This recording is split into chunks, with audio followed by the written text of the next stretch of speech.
chapter 5.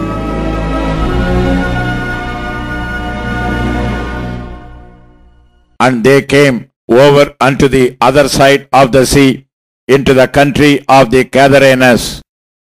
And when he was come out of the ship, immediately there met him out of the tombs a man with an unclean spirit, who had his dwelling among the tombs, and no man would bind him, no, not with chains, because that he had been often bound with fetters and chains, and the chains had been plucked as under by him, and the fetters broken in pieces, neither could any man tame him.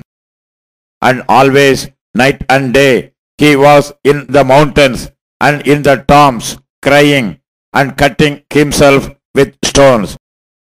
And when he saw Jesus afar off, he ran and worshipped him, and cried with a loud voice, and said, What have I to do with thee, Jesus, thou Son of the Most High God?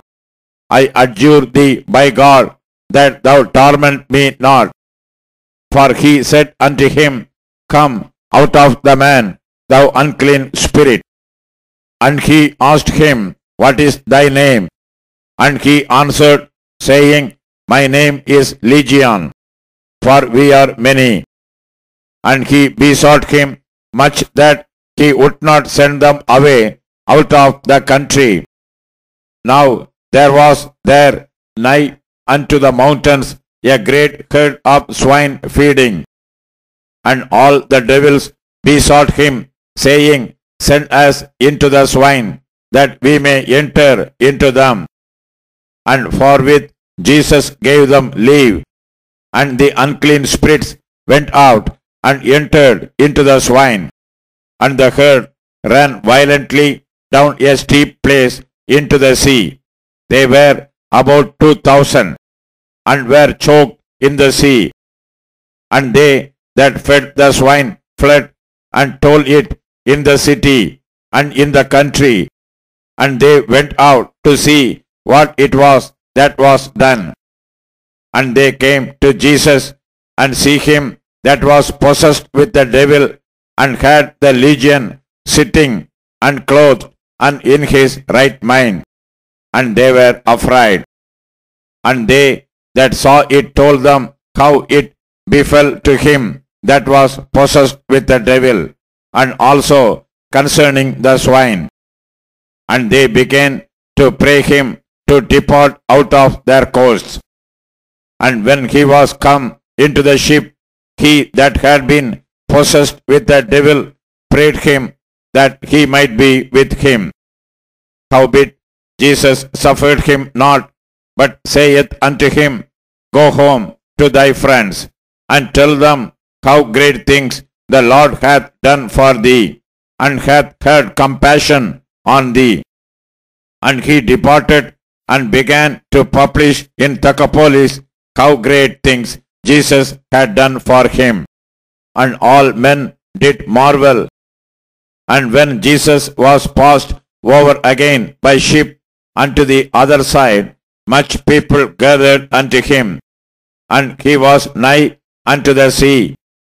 And behold, there cometh one of the rulers of the synagogue, Jairus by name. And when he saw him, he fell at his feet, and besought him greatly, saying, My little daughter lieth at the point of death. I pray thee, come and lay thy hands on her, that she may be healed, and she shall live. And Jesus went with him, and much people followed him and thronged him. And a certain woman which had an issue of blood 12 years, and had suffered many things of many physicians, and had spent all that she had, and was nothing bettered, but rather grew worse. But she had heard of Jesus, came in the press behind, and touched his garment. But she said, If I may touch but his clothes, I shall be whole. and straightway the fountain of her blood was dried up, and she felt in her body that she was healed of that plague. And Jesus, immediately knowing in himself that virtue had gone out of him, turned him about in the press and said, Who touched my clothes? And his disciples said unto him, Thou seest the multitude thronging thee, and sayest thou, Who touched me? And he looked round about to see her that had done this thing. But the woman, fearing and trembling, knowing what was done in her, came and fell down before him, and told him all the truth. And he said unto her, Daughter, thy faith hath made thee whole. Go in peace, and be whole of thy plague.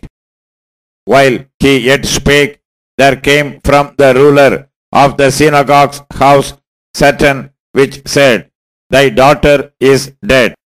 Why troublest thou the master any further? As soon as Jesus heard the word that was spoken, he saith unto the ruler of the synagogue, Be not afraid, only believe.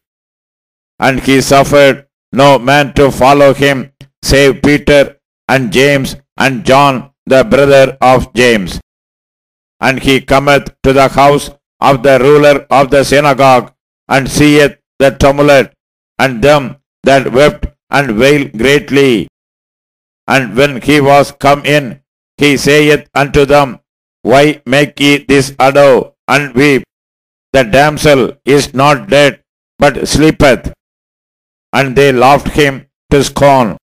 But when he had put them all out, he taketh the father and the mother of the damsel, and them that were with him, and entereth in where the damsel was lying. And he took the damsel by the hand, and said unto her, Talitha cumi, which is, being interpreted, Damsel, I say unto thee, arise. And straightway the damsel arose and walked, for she was of the age of 12 years, and they were astonished with a great astonishment. And he charged them straitly that no man should know it, and commanded that something should be given her to eat.